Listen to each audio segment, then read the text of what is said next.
All right, so today is Thursday, June 30th, 2022. My name is Joshua Lopez, and I'm here with Hugo Loera. We're here in Horizon City, just right outside of El Paso. Um, and today we'll be doing an interview over food history. Um, just wanted to let you know that before we start, if there's something that you don't want to talk about, feel free to let me know, and I will respect your wishes. But um, also, if there's something you do want to talk about, please feel free to bring it up. So if we could start with when and where you were born, and then if you could talk about your childhood a bit and growing up in El Paso. Okay. Well, I was born in October 1992. I was born here in El Paso. For the first couple of maybe like 3 4 years of my life, I lived in Juarez. My parents were both born and raised in Juarez, but I guess opportunities brought them over to El Paso. So I have very little recollection of my time in Juarez. But I've been here in El Paso ever since I was like 3 years old. Um, I grew up here first in like the area by like Escarate Park, and then we moved to the east side, and then from there I've always been in the east side. Um, I've elementary everything from elementary to college. I've been in El Paso, and I have two sisters, and I grew up with them. I'm 4 years apart from my middle sister and almost 8 years apart from my younger sister. I'm the oldest of three. Um, I grew up with my mom and my dad. They were together for up until my mom passed in 2010. I was 17 years old when she passed. But yeah, with them I grew up with both of them at home, and it was a pretty good time that I had. I don't have like bad memories of my childhood. I think for the most part, it was a good childhood. But I don't. What was you want me to talk about more? Just like background information, or what would you? Yeah, if you want to elaborate a little bit more on your life growing up in El Paso, and even if you want to come into the present, what do you do now? And then we can move into your food memories if you'd like. Okay. Yeah, I grew up here with my sisters and my parents at home. Um, I guess my parents have always been here in this area too. We've all either rolled them in Juarez, me here. I do go to Juarez pretty often, especially more in my childhood. I do have more memories of me going to Juarez when I was younger. But yeah, I mean, I've always lived here in El Paso. I've never thought I would leave El Paso. I've liked living here. It's always been not just the comfortable choice, but the choice that had made me happy. I love the city, and growing up, I always, spoke more Spanish. My parents hardly ever spoke English, and my dad does not speak English at all. So it was my mom. She spoke a little English because she did do her high school degree here in El Paso. So she did know a little more English, but she still always preferred speaking in Spanish. So most of my childhood, I always identified more with like being Mexican, I guess. It wasn't until maybe like I was 18, 19 that I started wrestling with the idea of like Chicano identity. And I think slowly I've started to understand a little more of what that means, like for the broader context and for myself. Growing up, I didn't like people telling me that I was Chicano or that I was like not Mexican, because there could be some like negative stereotypes, or some people, the Selena movie where the dad says neither side wants you. I did feel a lot like that sometimes, and it took me a moment to get accustomed to that, but it wasn't something that ever took my sleep away either. So I did really enjoy living at home, and we did grow up in kind of a sort of religious household. My mom was Catholic, very practicing. She always took us to church every Sunday. I was an altar server. My sisters were altar servers. We were all in church. It was always something that was a part of our lives. So I did grow up with that, and it was important to me as I was growing up. I lived also with my grandma. My grandma was really a second mom. I really did enjoy living with her, and she also lived ever since I can recall. My grandma lived with us up until the day my mom died.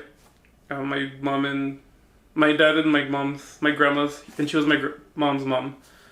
My dad and her didn't really get along, so as soon as my mom passed, she made the choice to move out. She didn't live with us anymore, but I do have a lot of memories with her. And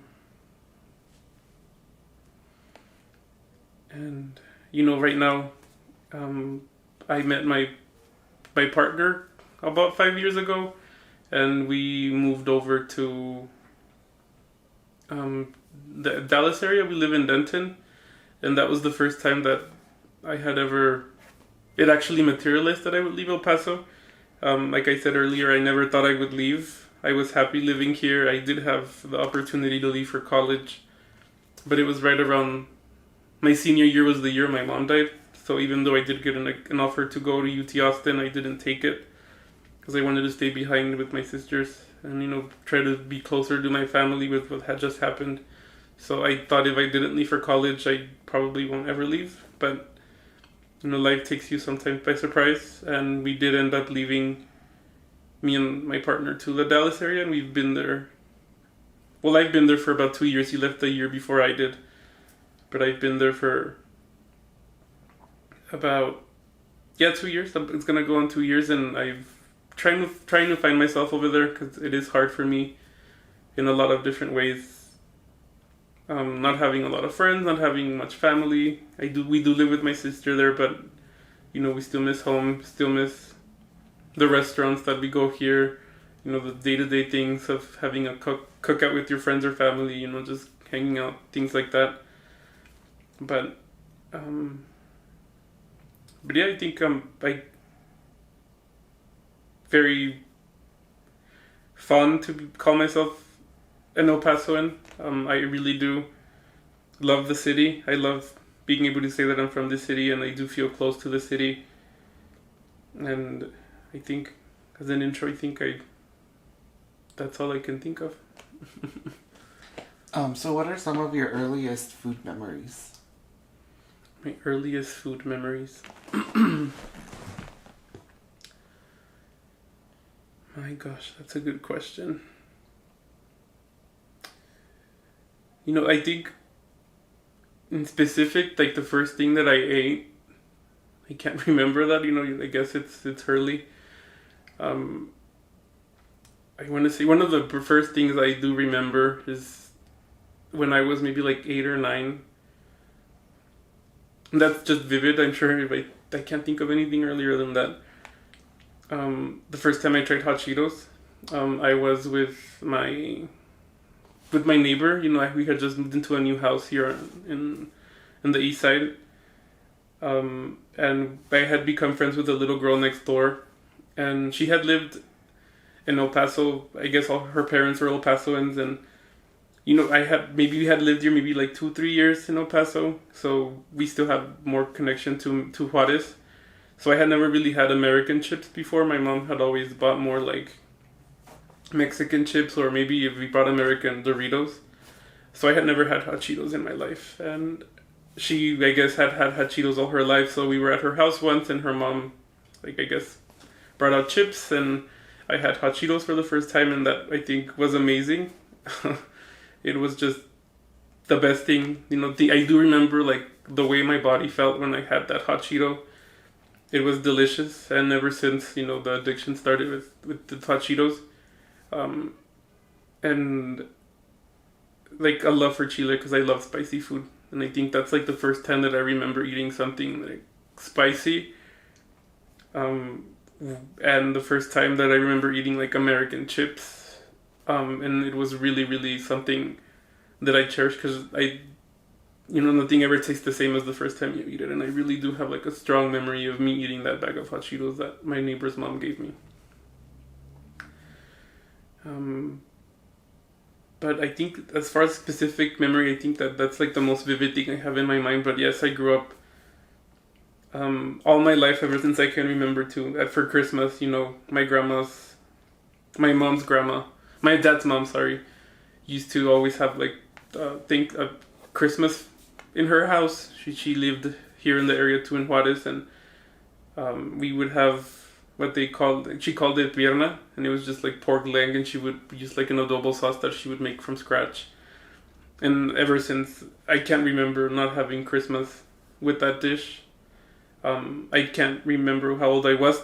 Like honestly, the first time I've had it, but it was something that like I said, it goes back to like everything I've ever had, and I think that dish is very important to my family as well. Not just me, but my sisters, my dad, even my cousins. We all love that. And to this day, my grandma's not here anymore, but that recipe, it passed on to still be a part of the table when it's Christmas time.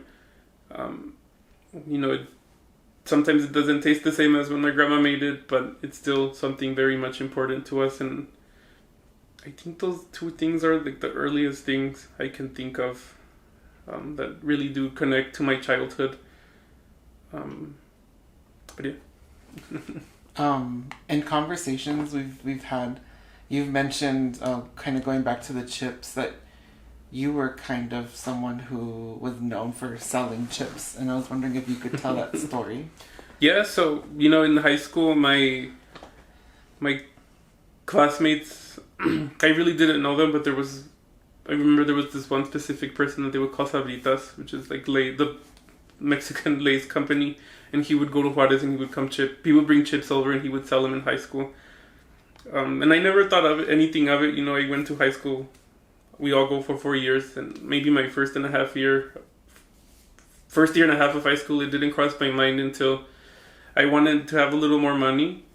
So I was like brainstorming ideas, and I knew I didn't want to get a job, like a set fixed job, because I wasn't something I was looking for when being a sophomore in high school. And my mom just, I guess I would tell her in conversation that this guy would sell chips, and she told me like, why don't you start selling chips? And I was like, really? Like, do you think that'd be viable? So she's like, yeah. And we went to Juarez. She was from Juarez, so she had a lot more knowledge than I did. And there's what they called like a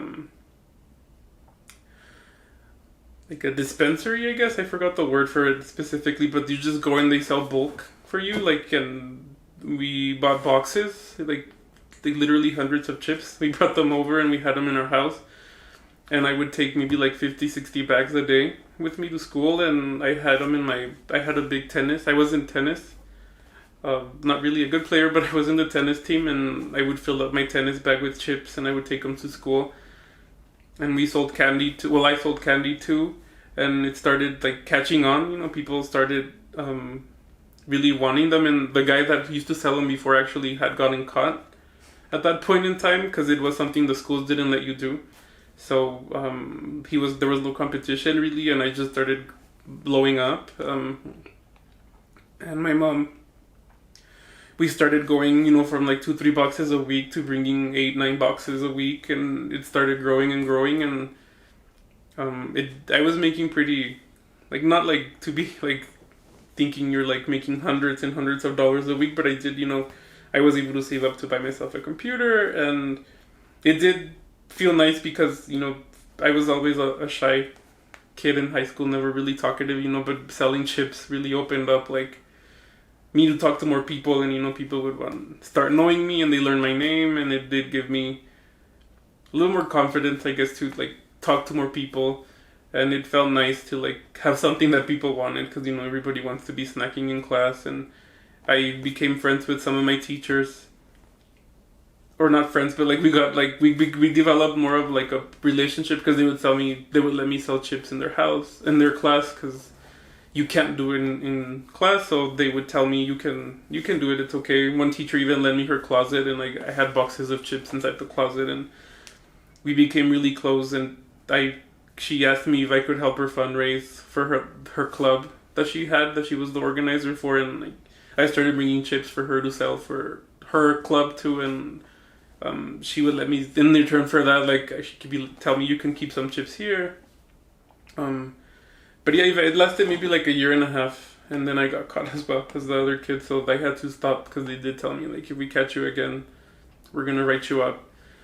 But yeah, like it was a good way to get to know people and also to always have chips because I do like chips are one of my favorite things in the world. I love chips, so I guess it was thinking about it. It was a moment where I could sell something that I liked, and it was fun to sell it. It introduced me to people, and I think it brings joy to people as well. So it was fun to see people excited to have me in class because people would be like, "What class are you in?" Or like, when people found out I was going to be in their class at the beginning of the year, they were excited because they're like, "Oh, like we can buy chips from you," and things like that. So yeah, it was something that I really do cherish, and I think thinking back, it was really funny, and like even we were bringing so many boxes of chips at one point that even like the cops or the border patrol on the bridge would tell us like, "Where are you guys bringing so many chips?" Like, because we were bringing boxes and boxes of chips, and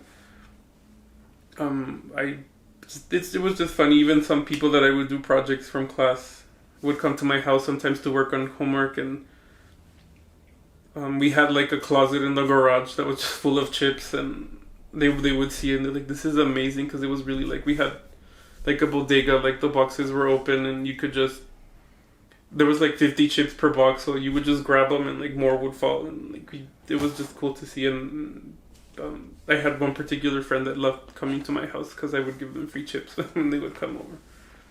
Yeah. Do you not allowed to sell chips in school?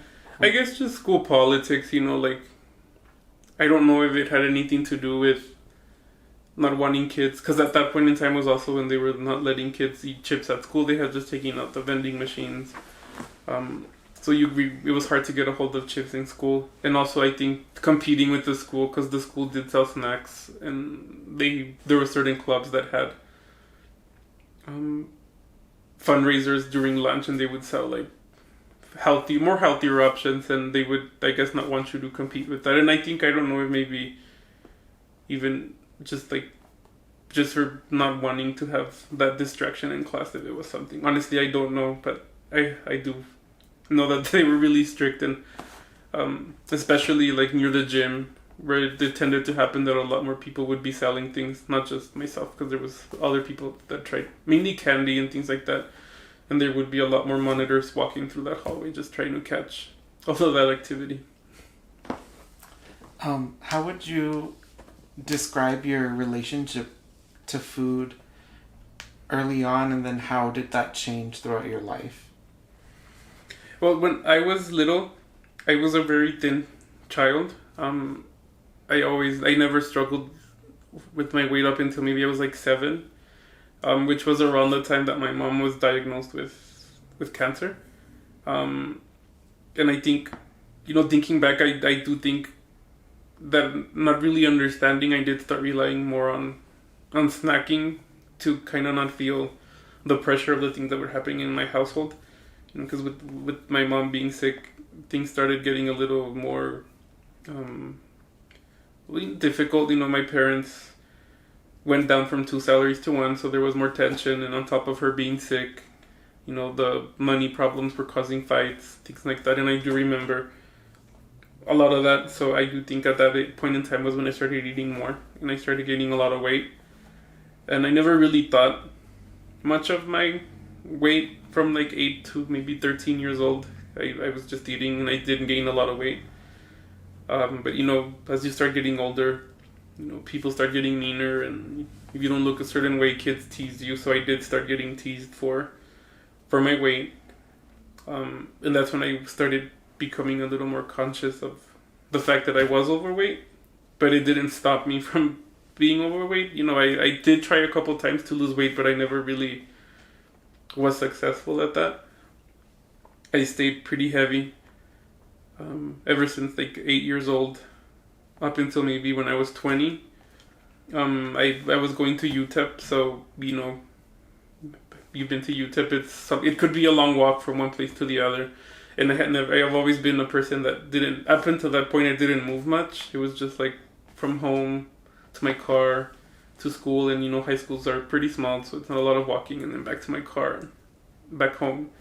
I never ran, I never exercised, so going to UTIP did start showing me that I was out of shape and having to walk. I could barely make it to class sometimes, and I couldn't breathe on a couple occasions of like the exercise I had to do, especially up the hills, like to the education building. So I told myself I want to make a change. And I had my godmother, I guess I shared it with her, and she's like, you should come with me to this place where they put balines. I don't know if you know what balines are. But they're little like, kind of like earrings, but they're magnetic, and they put them in your ear. They put like 7 or 8 of them, and they're supposed to like, I don't know if it works or not, or if it's true, but they're supposed to like help you maintain equilibrium with like the energies in your body, and that helps you supposedly lose weight. And she took me there, and that guy did it at home. He was like, he had done some nutrition work, but I don't think he was like 100% legit, so he just practiced out of his house, and word of mouth, people would go, and he would put those things on you, and he gave you like a special plan, like for you to eat throughout the week, and he told you like if you do this right, like you'll lose weight real fast, which I did. They put that on. I went, followed the diet really strict. In the first week I lost like 11 pounds, and then within like 3 months I had lost like 40 pounds. And it was really difficult in the not because it limited you to like eating, because you could actually eat a lot of different a high quantity of food. You just couldn't eat any sugar, which it was like a low carb or no carb diet. So it did teach me how much I appreciated vegetables up to that point, because I couldn't eat a lot of veggies or fruits. But it did really work. Within like 3 or 4 months, I lost, like I said, 40 pounds. But that was the first point in my life where I made a choice to like try to lose weight. And from there on, I did try to become more active. Within the next 4 years, I lost overall like 80 pounds from the moment that I started to like those 5 years. I trained for a half marathon. I became really active. I started swimming. I started doing a lot more things. And it was in particular, I think I did it at first because I wanted to be able to like not feel ugly when I was moving, but then it reached the point where it became a little more vanity, I want to say. At that point in time too, when I started trying to come out, and there's a lot of stigmas around how you should look, how you should present yourself. You want to start dating. People are picky. They want you to look a certain way. You want to feel thinner. You want to not feel rejection. So I did start working a lot towards that, thinking like I want to fit in certain clothes. All my life I had seen classmates fitting into Hollister shirts, Abercrombie, like all these brand names, and dressing a certain way. I was never able to do that because of my weight. I felt like it wasn't something that would look good on me. So, I started losing weight. I saw that it was working, so I stuck with it. And it reached the point where like I put a lot of effort just trying to become a little more, myself feel more attractive. And that's when I don't think I was ever unhealthy about it. I was just real strict in certain points, not eating chips or not eating as much things that I like to eat until I guess one day it just started getting a little more lazy, and then that's when I met my partner, and just the relationship, you get a little more cozy, and I started caring a little less about all of that, and I did gain a little more weight again. I don't think I'm as heavy as I was before I started this, but I did gain some weight back, and I just want to find now a balance between feeling like I'm healthy and I don't want to get diabetes. I do have a history of heart disease in my family. I don't want to die young, and I want to be as healthy as possible, but I also don't want to feel like pressure to look a certain way or to meet any beauty standards or anything, because I think at one point it was a big motivation, a big part of why I was doing things, so I am trying to work on that. But yeah, I think that's pretty much, a summary of my journey from being a pretty, thin standard kid, and like I said, from the root of my mom's problems and the things at home, starting eating a little more, and then it was just hard to catch control of myself. And I was like that, like I said, until about 20 years old.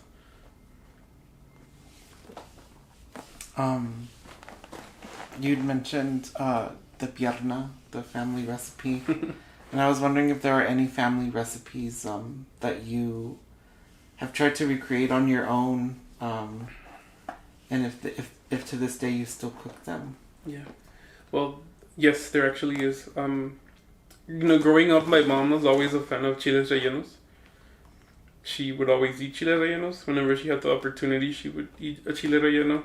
Whenever we went to Juarez, she would she was just like chile relleno lover. She loved them. And growing up, I never really liked them. I didn't appreciate them. I never thought they were... I don't like egg that much, so just thinking that they had egg kind of like not called to me. So I never really cared to ask her, like, how do you make a chile relleno? Or like, when she was making them, like, I would kind of see what she was doing, but I never really cared to, like, ask her, can I try doing that? Until she passed. Maybe 2-3 years after she had passed. For her, like, thing to, how we get together on the day of their anniversary of their death, and they kind of celebrate. We wanted to do something, and I thought, like, I want to do a chile relleno. And I kind of started trying to pick in my brain to, like, see if I could try to remember how she had made them. And I had a ground basis, but it was just a lot of... Obviously, that first time I tried it, it didn't come out maybe the best, but I think I've reached the point where I can remember how she used to make them, and I actually do eat a lot of chile rellenos now. And they're very... I do regret thinking, like, all of those years that I couldn't eat one, or that I didn't give it a try. Because I wish I could have eaten one with her, and I never did. But I did kind of get to learn how to make it, and every time I make them, I think of her, and it's definitely a special place now that chiles rellenos have for me. Also for the pierna, like, my grandma was the one that used to make that, and I was never really close to my grandma. That was my dad's mom. My dad hardly ever... Maybe like once or twice a month we would go on the weekends. And that was all I ever saw her, and then for like holidays or birthdays. But I never really had a connection with her, so I never really asked her a lot of questions about her recipes. And that recipe was actually something that I want to say my uncle, her son, my dad's brother, does the best. And he makes it now, and it comes up pretty similar to what she used to make. And I've asked him a couple times, like, how do you make it? And he kind of points me into, like, oh, I use this, and this, but he doesn't tell me, like, specifics. And he only does it once a year, and by the time I get to his house, he already made it. Like, I'm sure if I were to be like, I'll be there at 6 a.m., he'll show me, but I've never done it. So, I kind of had an idea what he would use, and I've tried to make it once before for my sister's quinceañera.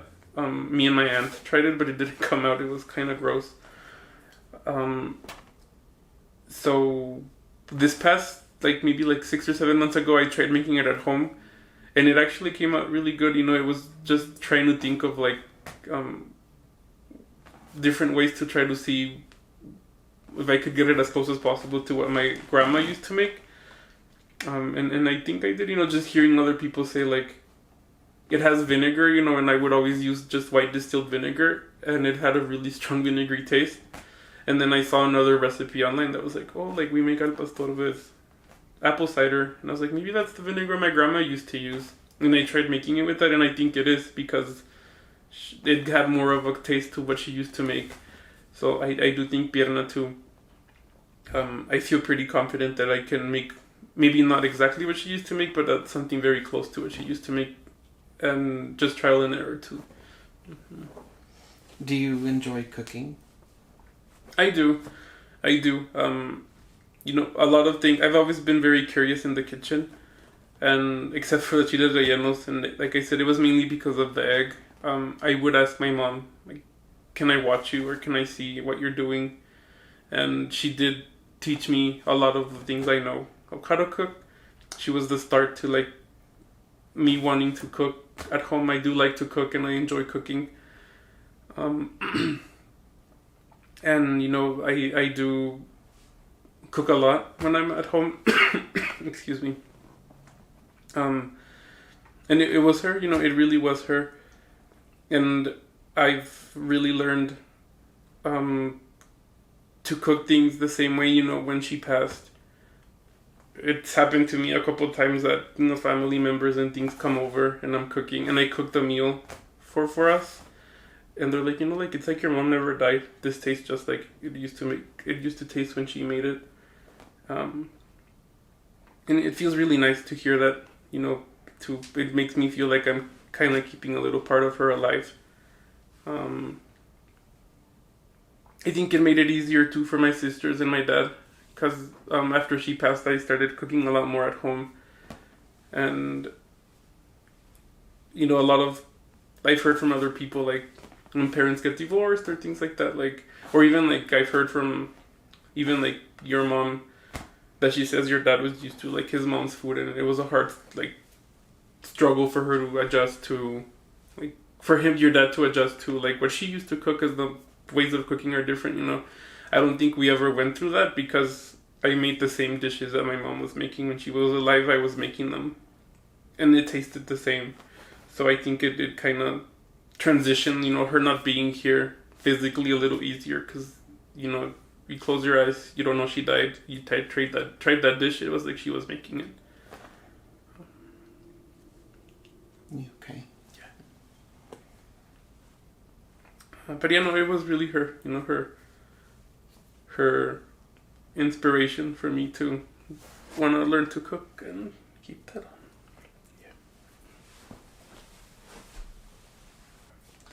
on.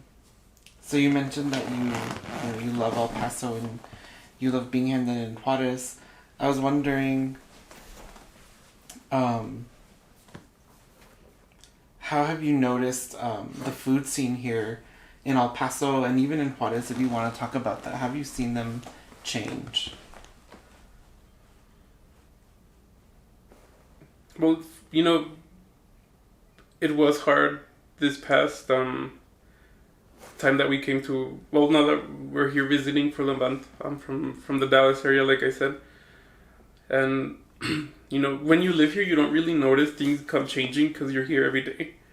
And it's kind of interesting how, like, I was gone for like 7-8 months the last time that I came. You know, I came back and we were talking to some people at Pride on Sunday, and we were like trying to find a place to go to brunch, and they were like, oh, let's go to this. Well, we suggested a place and it was closed. And I became aware that apparently like 3 or 4 places have been closing, and mainly like smaller little Mexican places that I've grown to really appreciate. And, you know, it was really sad to see those places go. And I do think that a lot of places like that are closing, and it is sad to think about, you know, smaller places that hold value to memories, you know, for you. Like holes in the wall closing is sad, especially to see them go for newer, sometimes fancier restaurants. It is sad. I have very fond memories of La Malinche downtown. I worked downtown for about 2-3 years, and we would always go there for work. And I made a really good friend at work, and that's where we would go for lunch. And I loved going there for lunch. It was just something that got me through the day sometimes at work. And when I found out it closed, it was really sad. I don't think they've reopened anything in that spot yet. It was probably related to COVID, since downtown was pretty dead all through COVID, but it did close, and it was really sad for me to find out that Malinche closed downtown. And little places like that I know that either all my life or more recently, but they hold some value to me. Those little holes in the wall closing does make me sad. And in a lot of the cases, it is for like bigger, better things. And I think that's what I have been noticing, to answer your question, a lot in El Paso, that it's becoming more, it's bringing more options and maybe more diversity in terms of what kind of food, but it is also at the same time at the cost of getting rid of like traditions or places that people like have been here for a long time. They're having to close. And I don't know if necessarily because they're getting pushed out, but they're having to close and they are being replaced by bigger, trendier things. So it is sad to see that happening. So for my final question, I was wondering, what should food mean, or what does food mean to you, and what should food mean to all of us? What does food mean to me? Well, I do think that it is a part of all of us. I mean, not only for something we need to eat or we need to do to be able to survive, but just, memories. Like I said, to me, food means keeping my mom alive, having a connection to the past and to my family. My family's kind of quiet sometimes. We don't talk a lot or have like closeness in terms of like sharing a lot of like our personal stuff with each other, but I do feel like that's my way of sharing with them, cooking a meal for them, making them feel like I care, and I can do that through food, and it means a lot of things to me. It is bittersweet because I love food. I love chips. I love, who doesn't like fried food? Who doesn't like, something that may not be the best health-wise for you? But it is sad. But it is something I love, and I think it's hard for me sometimes to not eat, because I do love to eat, and I love snacking. I don't like sweets. Honestly, I'm not a sweets person, but I love my chips, and I love spicy food, and I love anything with a good, like saltiness. I love it. And I'm trying to find a balance where, like I said earlier, growing up, I was heavy, and as I started coming to terms with wanting to start dating, and opening up myself to the idea of being out there, it was hard for me. I felt like it would be hard, and I didn't want to do it being the weight that I was at that point in time. So I started like pushing myself to be better and be more fit and try to look like what you want to see on Instagram, what you want to see on Grindr, what you want to see on all those apps. And I did. Thankfully, I don't feel like I was unhealthy about it in the terms of like that I developed an eating disorder, but I did deprive myself for a long time of eating. And it was really hard. Like sometimes eating what they call right is very hard. It's not easy to eat boiled chicken breast every day. So to me, food means I want to find a balance, and I think food should be balanced. You shouldn't be eating maybe fried chicken or wings or very heavy carb things every day, but we should be eating a little more of not also just chicken and vegetables, like a good balance. And food to me is all of that, those things. It's affection. It's a way to relate. And I think for all of us, it should mean that, it's hard. Not just for, health reasons, but, like I said, it is hard. And I know a lot of people that struggle with being the perfect Instagram person, and I think that we should all try to find that balance. In particular, even when you are fit, I've faced a lot of rejection trying to date, and people, even though I did try to become fit, I never got the six-pack, I never became like super extremely like buff or anything, and sometimes people won't even give you a chance when you're trying to date, or when you're trying to meet somebody, especially guys. If they're fit, they want you. If you don't look like them, they won't even acknowledge you.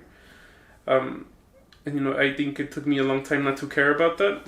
And I think that, I guess, just coming back to a balance, I think we should all find a balance where we can enjoy our food, enjoy our life with food, and enjoy those memories, not deprive ourselves of not ever enjoying something that you felt your mom used to make that may be really sweet and sugary and not good for you, but trying to have it only on a special occasion or things like that. And I think food is connections for us. Like I said, it feels amazing whenever I can make something that my family can eat, and that they can tell me like it feels like it's your mom making this. I love that feeling, and I do think we can all have that, and we probably all have that. We just have to remember to